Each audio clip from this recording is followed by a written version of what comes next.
iti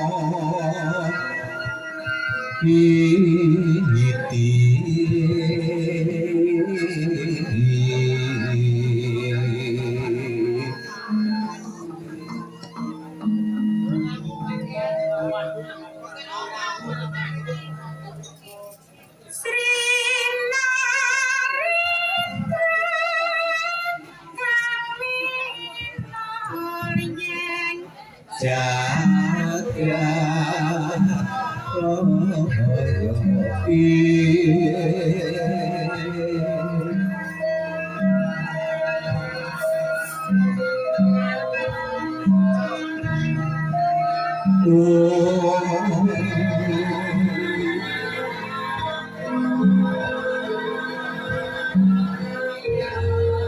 Kang jembah piring ulun kapurga resan murping rat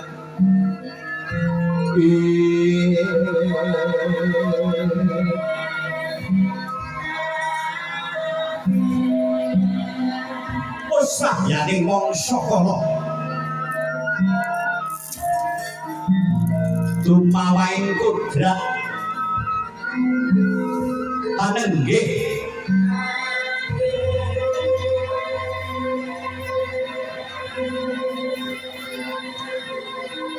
Sang Rinaja sehari ingkang arsa Apalakrama apa kang dadi titikane kadidik ngagem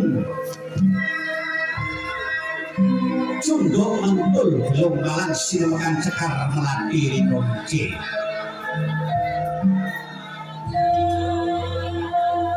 kekalung melati rinonce ngagem jamparan cendok kinate mas bawang sebungkul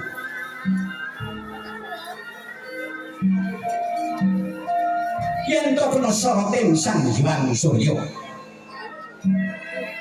pindha daru sakembaran ngagem tembung puspita nyamping wahyu tumurun pinalipiting kencana rukmi aweh Prabowo kang sangya mulat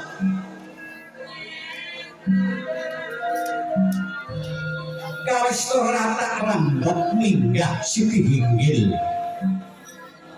binaturata kula paring dados sedyane sigra angrantu rawing raka mas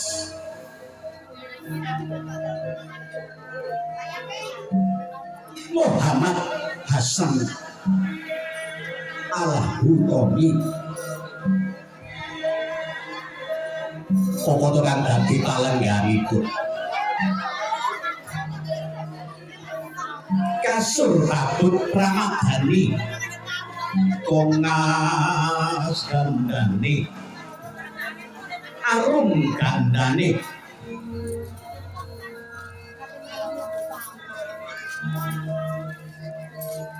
lajeng tentu ingkang wonten kanen kiringipun satu punika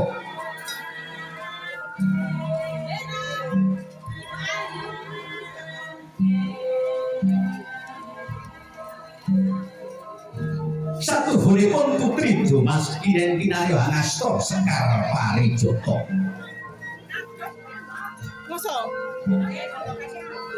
punapa kang dados perdiri putri Dumas satu punika kuwi 100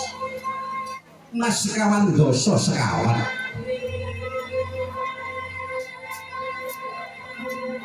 Putri Dumas pemindhaning mustika panca kang mekar saking kahyangan tumurun ing Arcapada ingkang dawa panggih ingkang nderekaken tindak ira sekaring kedaton Candiah Ayu Yulia Astuti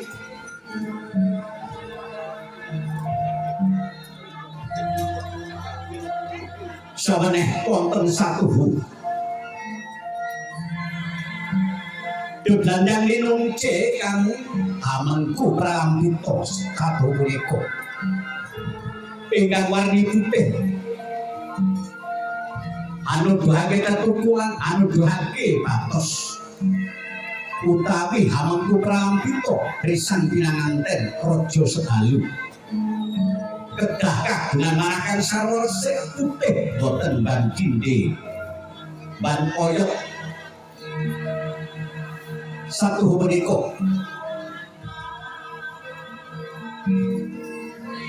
wontenipun deblancang rinunce ingkang warni ijo pindha tetukulan kang gedhe angrembuyung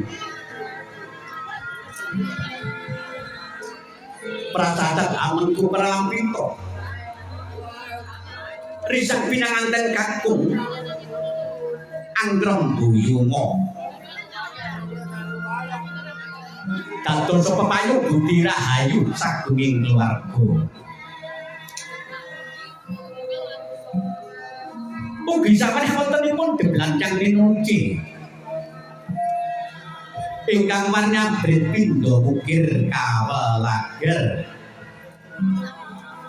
hamengku prampita pinanganten kakung kedah mingkuh ing panggujuk manjingi ingkang dilait lah menika to lumampah adicara gati meninggih genari risah pinanganten putri saking sasana busana marang sasana rinenggo kawistara kasigek lumampahe panandra sasana rinenggo gantos ingkang kinarita ing sakajengipun gadri utawi gapura agung lamat-lamat kantong paniki busana pinesepuh ingkang utama sumadya handhejeraken utawi mratitisaken lumampahing adicara panggih pramila dumateng kadang